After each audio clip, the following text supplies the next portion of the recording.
Hello students, आज हम Hindi second में चैप्टर 4 है आपका शब्द और वाक्य पढ़ेंगे। ठीक है ना। तो सबसे पहले अपनी अपनी बुक्स ओपन कर लीजिए आप, और पेज नंबर है 1919। ठीक है ना।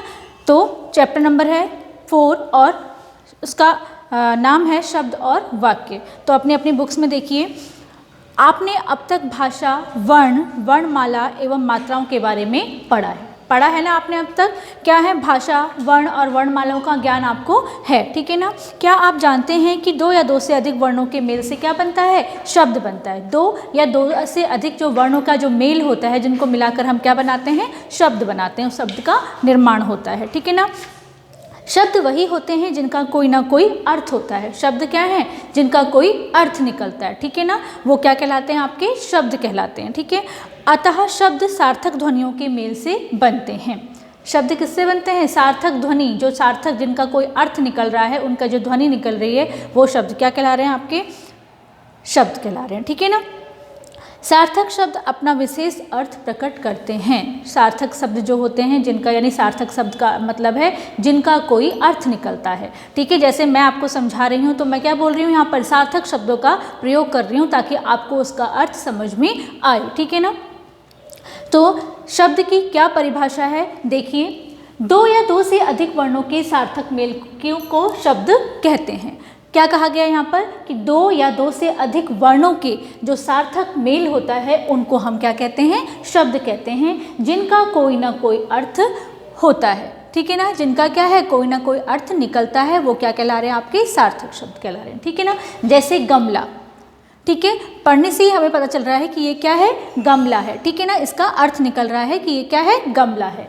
भवन, सिपाही आदि। ठीक है ना। ये तीनों ही शब्द हैं जिनका हमें क्या पता चल रहा है? अर्थ पता चल रहा है। जैसे सिपाही कहने से ही हमारे आंखों के आगे क्या है? उसकी छवि बन जा रही है, यानी उसका सार्थक क्या है? उसका अर्थ निकल रहा है। ठीक है ना। उसके बाद क्या है आपके पास? शब्दों के भेद। शब्दों के कितने भेद होते हैं? देखिए, अर्थ के आधार पर शब्दों के दो प्रकार होते हैं, यानी दो भेद होते हैं। पहला है आपका सार्थक शब्द और दूसरा है आपका निरर्थक शब्द। सार्थक शब्द मैंने अभी आपको बताया कि जिनका कोई अर्थ निकलता है, और निरर्थक शब्द वे शब्द हैं जिनका कोई भी अर्थ नहीं निकलता है। ठीक है ना। अगर यहाँ पर हम निरर्थक में, अगर हम यहाँ पर लिखा हुआ है गमला, हम लिखेंगे लामग, लामग, इसका कोई अर्थ निकल रहा है? नहीं निकल रहा है, यानी ये क्या है? आपका निरर्थक शब्द है। ठीक है ना। आप पेज नंबर 20 पे आइए। आपको इन दोनों शब्दों के जो भेद हैं, इनकी आपको क्या दी गई है? यहाँ पर परिभाषा दी गई है। तो अपनी बुक्स में देखिए, सबसे पहले आपको हेडिंग दी गई है सार्थक शब्द। वर्णों के मेल से बने ऐसे शब्द जिनका कोई ना कोई विशेष अर्थ होता है, सार्थक शब्द कहलाते हैं। जो वर्णों का जो मेल है, उससे जो बनकर जो शब्द तैयार हो रहा है, उसका कोई ना कोई अर्थ निकल रहा है, वो आपका क्या कहला रहा है? सार्थक शब्द कहला रहा है। जैसे अंगूर, हाथी, साइकिल आदि, है ना। अब देखो, इनसे विशेष अर्थ का बोध हो रहा है। विशेष अर्थ क्या है? यानी इनका क्या निकल रहा है? मीनिंग निकल रही है, अर्थ निकल रहा है। ठीक है। अतः ये क्या कहला रहे हैं? आपके सार्थक शब्द कहला रहे हैं। ठीक है ना। सेकंड है आपका निरर्थक शब्द। वर्णों के मेल से बने ऐसे शब्द जिनका कोई अर्थ नहीं निकलता। वर्णों के मेल से बने शब्द ऐसे शब्द हैं जिनका कोई भी अर्थ नहीं निकल रहा है, उन्हें हम क्या कह रहे हैं? निरर्थक शब्द कह रहे हैं, जिनका कोई अर्थ नहीं है। ठीक है ना। जैसे रग, रकम, यगा, मगर आदि। तो ये क्या है? आपके ऐसे शब्द हैं जिनका कोई अर्थ नहीं निकल रहा है। ठीक है ना। यानी इनको क्रम के रूप में नहीं रखा गया है। ठीक है ना। ये आगे पीछे कर दिए गए हैं, तो उनका ये निरर्थक शब्द कहला रहे हैं, इनका कोई अर्थ नहीं निकल रहा है। ठीक है। तो इसके बाद है आपका वाक्य। वाक्य किसे कहते हैं? जिस प्रकार वर्णों के सार्थक मेल से शब्द बनते हैं।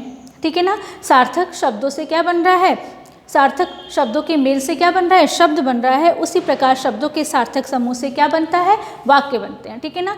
शब्दों के जो सार्थक समूह हैं, उससे क्या बना रहे हैं? हम वाक्य बना रहे हैं, एक सेंटेंस तैयार कर रहे हैं। जैसे आपको दिया है, घोड़े में मैदान दौड़ हैं रहे। ठीक है। क्या लिखा है? घोड़े में मैदान दौड़ हैं रहे। अब देखो, आपको बताया गया है कि ऊपर लिखा शब्द समूह वाक्य नहीं है। ठीक है ना, यानी इनको समूह यानी क्रम से नहीं रखा गया है, ठीक है, क्योंकि इसमें शब्दों का सही स्थान पर प्रयोग नहीं किया गया है। क्या कहा गया आपको कि यहाँ पर शब्दों का सही स्थान पर प्रयोग नहीं किया गया है, परंतु यदि यही वाक्य हम इस तरह लिखें यानी क्रम के रूप में लिखें, सही स्थान पर हम उन शब्दों को रखकर लिखें तो इसका एक सार्थक शब्द बनेगा। जैसे घोड़े मैदान में दौड़ रहे हैं, घोड़े मैदान में दौड़ रहे हैं। तो आपको ये वाक्य पढ़कर, ये सेंटेंस पढ़कर आपको समझ में आ रहा है कि घोड़े क्या कर रहे हैं, मैदान में दौड़ रहे हैं, ठीक है ना। यह शब्द समूह ही सही वाक्य है। जो ये शब्द समूह है, जो क्रमशः हमने लगाए हुए हैं समूह में, शब्दों को ढंग से समूह में हमने व्यवस्थित रूप में लगाया हुआ है, यही आपका क्या कहला रहा है, वाक्य कहला रहा है, ठीक है ना, क्योंकि इसमें सभी शब्द सही स्थान पर प्रयोग किए गए हैं। अतः इस शब्द समूह से सार्थक अर्थ निकल रहा है, ठीक है ना, एक सही अर्थ निकल रहा है। अब देखो यहाँ पर वाक्य की परिभाषा क्या दी गई है आपको, शब्दों के व्यवस्थित समूह, ठीक है, जो किसी भाव या अर्थ को पूरी तरह से क्या कर रहे हैं, प्रकट कर रहे हैं, ठीक है ना, हम जिनको पढ़कर हमें समझ में आ रहा है वो क्या कहला रहे हैं, आपके वाक्य कहला रहे हैं, ठीक है ना। अब देखो यहाँ पर आपको दिया है, आओ दोहराएं। दो या दो से अधिक वर्णों के सार्थक मेल को हम क्या कह रहे हैं, शब्द कह रहे हैं। किसे कह रहे हैं, दो या दो से अधिक क्या दिया गया है आपको, वर्णों के सार्थक मेल को हम क्या कह रहे हैं, शब्द कह रहे हैं, ठीक है ना। फिर सेकंड आपको दिया है, शब्दों का व्यवस्थित समूह जो किसी भाव या अर्थ को पूरी तरह प्रकट करता है वो क्या कहलाता है, आपका वाक्य कहलाता है, सेंटेंस कहलाता है, ठीक है ना। तो बच्चों आपको ये चैप्टर समझ में आया होगा, ठीक है। इसके जो क्वेश्चन आंसर हैं हम आपको PDF में भेजेंगे, जिनको आपको फेयर नोटबुक में करना है, ठीक है। तो एक बार आप इस पूरी चैप्टर की रीडिंग लगाना। Okay, thank you.